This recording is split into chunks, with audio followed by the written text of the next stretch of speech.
Hi there, it's Sam from So Let's Sparkle with Sam.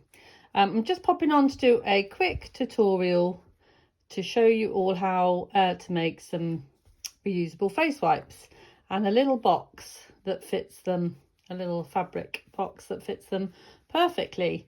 So great for gifts. Now, as you can see, my wipes are a little bit large. They're kind of just fit. And the reason that I do this is that obviously these will be washed over and over again and they do shrink.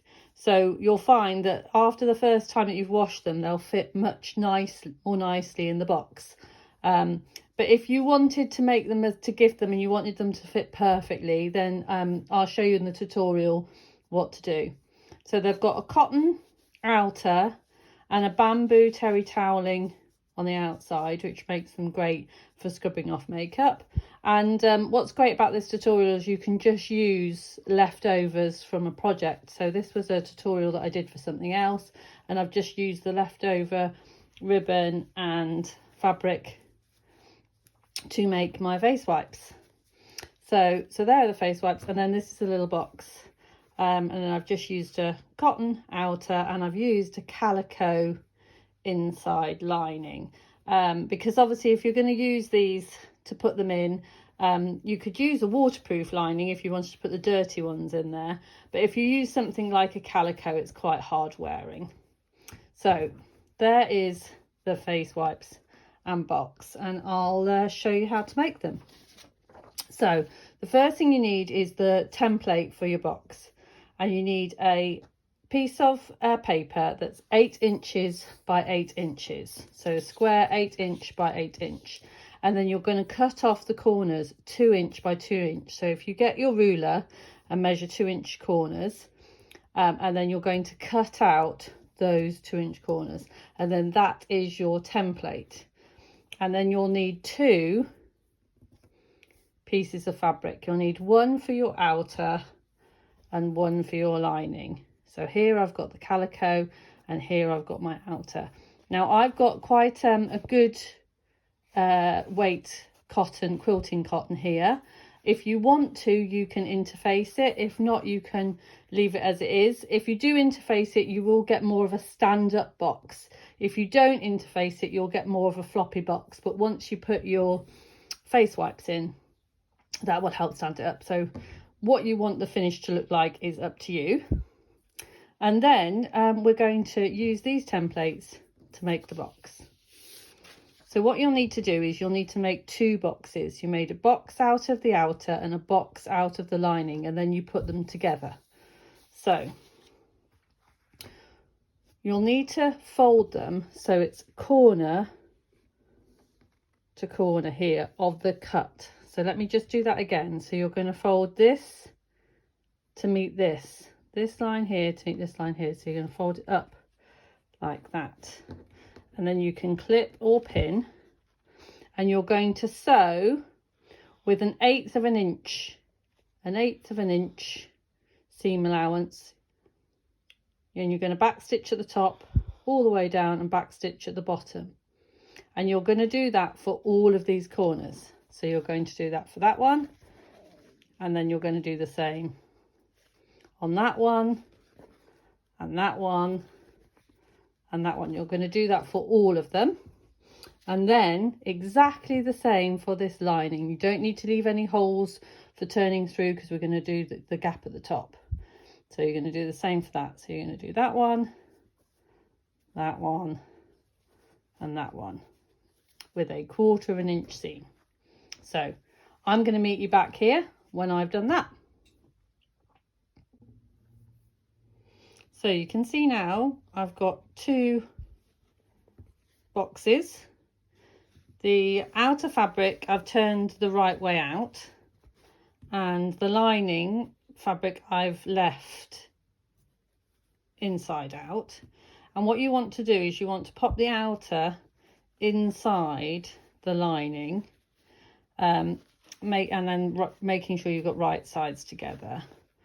And it's always, so you know you've got right sides together if you can see both sets. So if you can see the seams on the outside and you can see the seams on the inside, you can see the seams on the outside and you can see the seams on the inside, then you know you've got right sides together. Little tip for you there.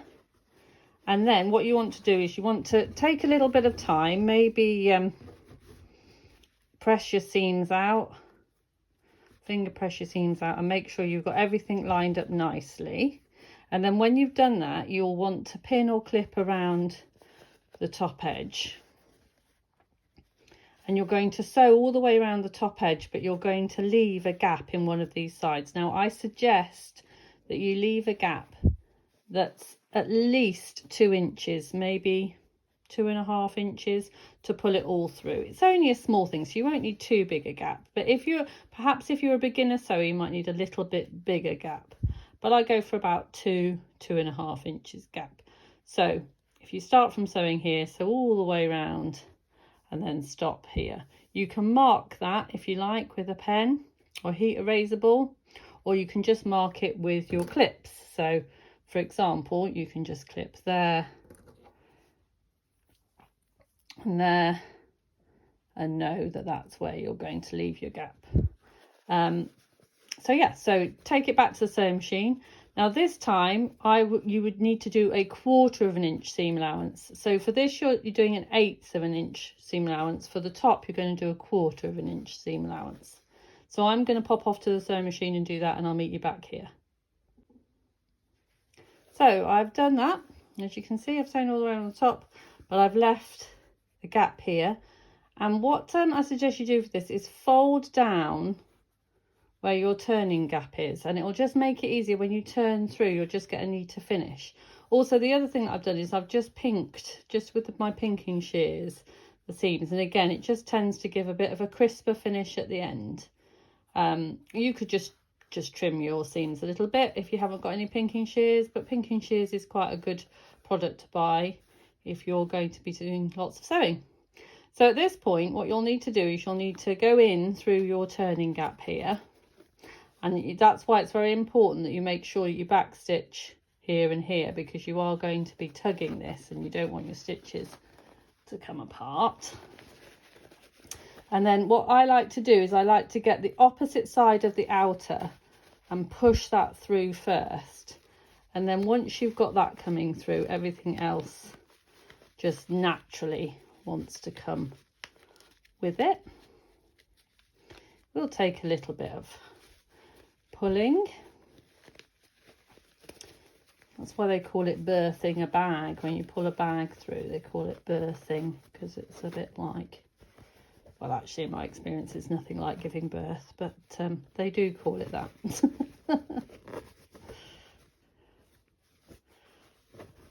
And then there you go. And then what you want to do is take that to an ironing board and give it a really good press, paying special attention to your turning gap to make sure that everything is nice and neat. So I'm going to go to my ironing board and give that a good press, and I'll meet you back here in a sec. So I've given that a good press, and as you can see it's standing quite nicely, and you have still got your turning gap here, but it's closed quite nicely. Now if you want to, you can pop a little bit of fabric glue in there. In fact, Pritt Stick will work as long as you leave it to completely dry before you take it to your sewing machine, because you don't want to get any of the glue into your sewing machine. So a little bit of fabric glue in there, wait for it to completely dry, and then you can take it to the sewing machine, and you'll just get a neater finish when you top stitch. So you're going to top stitch using an 1/8 inch.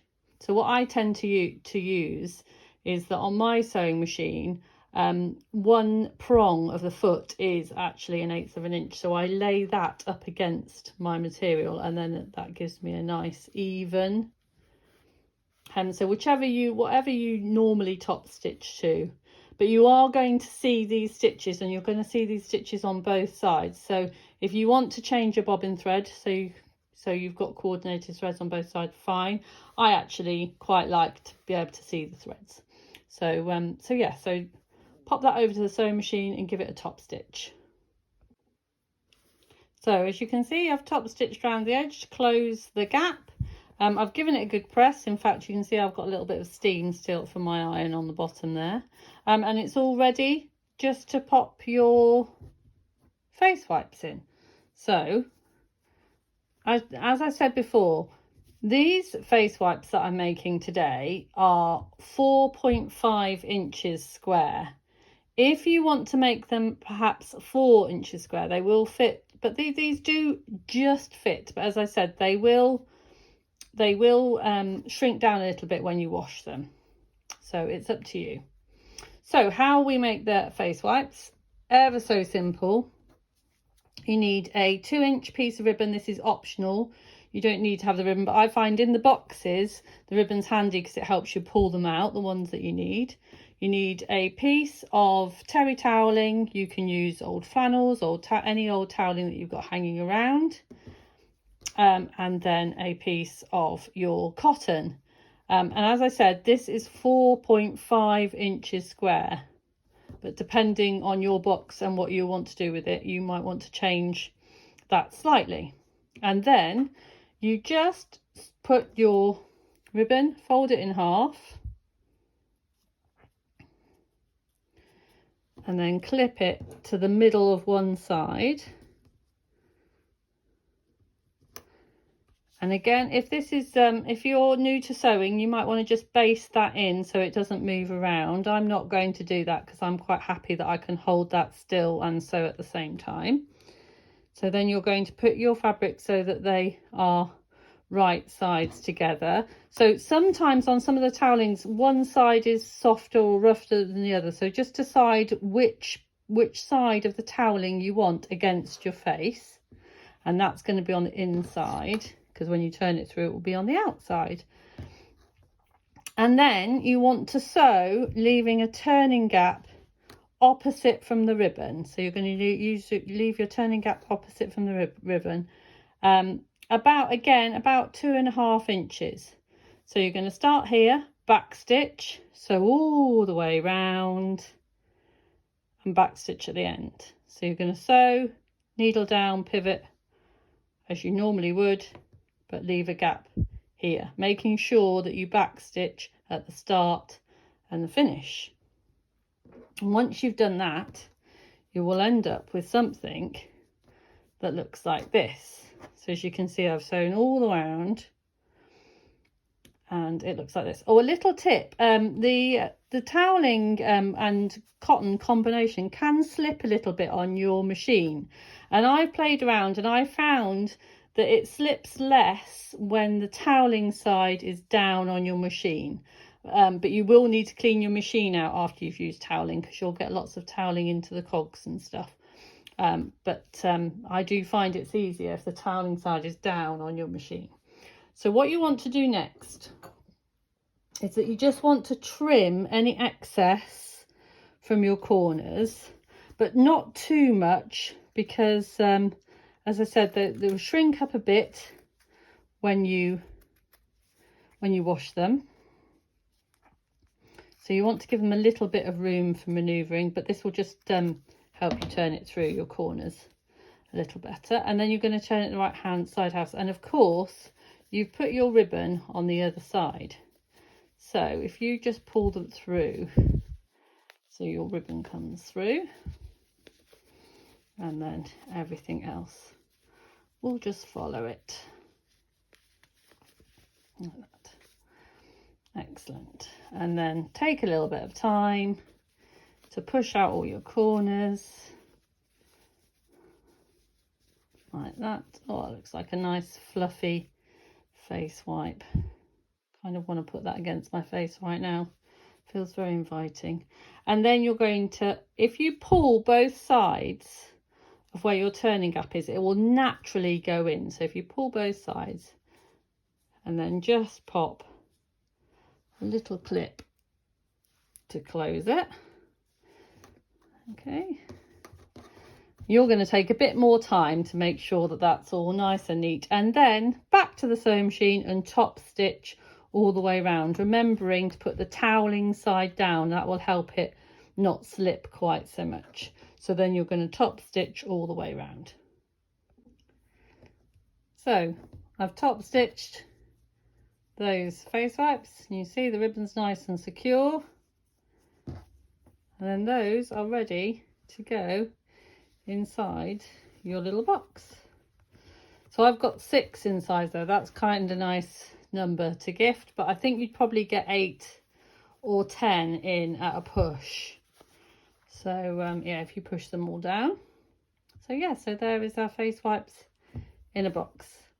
I hope you enjoyed my tutorial. If you did, like and subscribe to the page, and I'll see you again soon.